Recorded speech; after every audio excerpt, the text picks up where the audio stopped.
പ്രവാചകരായ മുഹമ്മദ് നബി സല്ലല്ലാഹു അലൈഹി വസല്ലമയുടെ ജീവിതത്തിൽ നടന്ന 5 പ്രധാനപ്പെട്ട യാത്രകളെ ഹ്രസ്വമായി നമുക്കൊന്ന് പരിചയപ്പെടാം. 1. ഇസ്രാ മിഅ്റാജ് എന്നീ പേരുകളിൽ അറിയപ്പെടുന്ന രാപ്രയാണവും ആകാശാരോഹണവുമാണ്. പ്രപഞ്ചനാഥനായ അള്ളാഹുവിൻ്റെ സമക്ഷത്തിലേക്കുള്ള ആ യാത്രയിൽ കിട്ടിയ സവിശേഷമായ സമ്മാനമാണ് 5 വഖ്ത് നിസ്കാരം. സൃഷ്ടികളിൽ മറ്റാർക്കും അത്തരമൊരു ഭാഗ്യം കിട്ടിയിട്ടില്ല.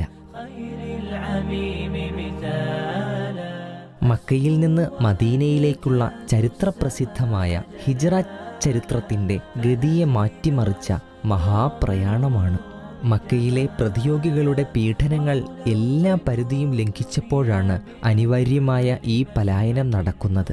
മദീനയിൽ ഇസ്ലാമിക നാഗരികത രൂപം കൊള്ളുന്നത് ഈ യാത്രയോടെയാണ്.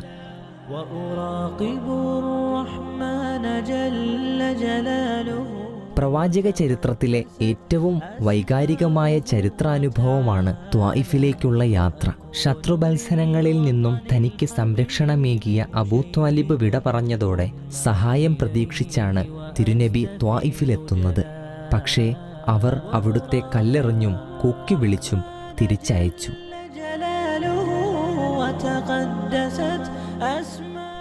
കൊച്ചുകുട്ടിയായിരിക്കെ പിതൃവ്യനായ അബൂത്വാലിബിനോടൊപ്പം ഷാമിലേക്ക് അഥവാ ഇന്നത്തെ സിറിയയിലേക്ക് ഒരു കച്ചവട യാത്ര നടന്നിട്ടുണ്ട്.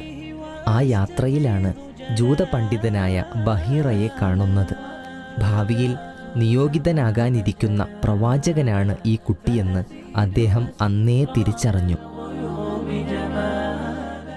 ഖദീജ ബീവിയുടെ ഭൃത്യനായ മൈസറയോടൊപ്പം ഷാമിലേക്ക് നടത്തിയ കച്ചവട യാത്ര ചരിത്രപ്രസിദ്ധമാണ്.